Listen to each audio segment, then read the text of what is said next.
For today's video mga katrops, panibagong araw, panibagong food trip na naman tayo ngayon. At eto nga pala yung niluto ko ngayong araw, ginataang yellow pin. At para naman merong gulay ay naglagay nga ako dito ng sitaw. Sa itsura pa lang neto mga katrops, panalong panalo na. The best talaga yung way ko sa pagluluto ng ginataan, ay naku talaga naman napakasarap.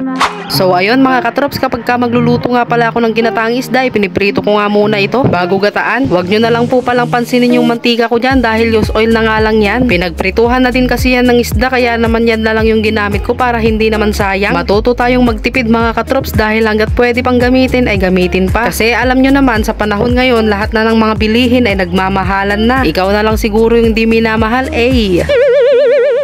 So ayun, dito nga pala sa pinagprituhan natin ng isda ay magigisa lang tayo dito ng bawang, sibuyas at luya. At kapag nagsilabasan na nga yung aroma neto ay pwede na nating ilagay dito yung isda. Kung napapansin nyo nga po pala, hindi ko nga po pala gaanong pinrito yung isda kasi lulutuin pa naman natin ito sa gata. At ayan, pwede na nga tayo ditong maglagay ng gata. At ang ginamit ko nga pala ditong panggata mga katrops ay itong Coco Papa. Isunod naman natin itong lagyan ng kaunting magic sarap, tapos durog na paminta. Pinong paminta sana yung gusto kong gamitin kaso wala naman, kaya naman ito na lang. At kapag ka nga pala nagluluto ako ng ginataang isda ay naglalagay nga pala ako dito ng suka pampaasim. Sayang nga walang kamyas, mas masarap pa sana yung gawing pampaasim. Maglalagay na rin pala tayo dito ng asin mga katrops. Pwede rin naman kayong gumamit dito ng patis pampaalat kung yun nga yung mas gusto nyo. Ngayon naman ay maglalagay na tayo dito ng tubig, tapos isabay na natin dito yung mga sitaw. Pwede naman kayong maglagay ng iba pang gulay dito kaso ito lang sitaw yung meron dito sa bahay. At sabi nga ng mga kasama ko ay ilagay ko na rin daw. At pinakulo ko nga lang ito ng mga ilang minuto bago ko nga ilubok tong mga sitaw. Mga katrops, ganito rin ba kayo magluto ng ginataang isda? Yung iba kasi na nakikita ko na nagluluto ng ganito ay hindi nga ganito yung way nila. Kapag ka nagluluto kasi sila ng ganito ay hindi na nga nila piniprito yung isda. Kumbaga dediretso na sa gata tapos sasangkapan na lang. Pero sa bagay mga katrops, may iba't iba naman tayong way sa pagluluto. Basta ba ang importante na mahalaga ay maluto nga natin ng masarap yung ating niluluto.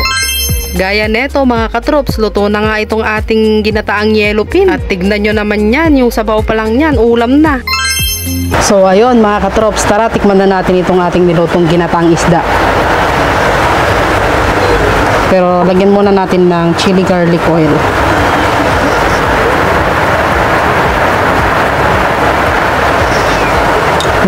Tara, kain tayo mga katrops. First bite.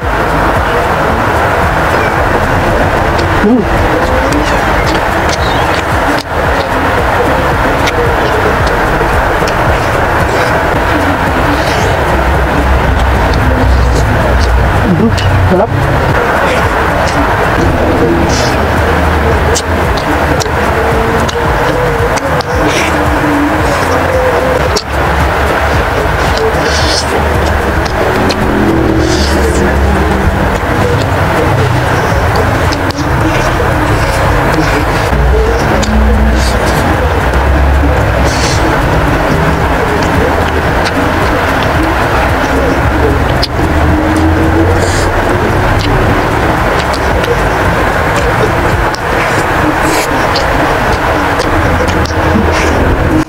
So paano ba yan mga katrops, hanggang dito na lang tong ating vlog. Huwag nyo na rin po palang kalimutang i-like and share tong ating video. Maraming salamat sa panonood. Bye bye!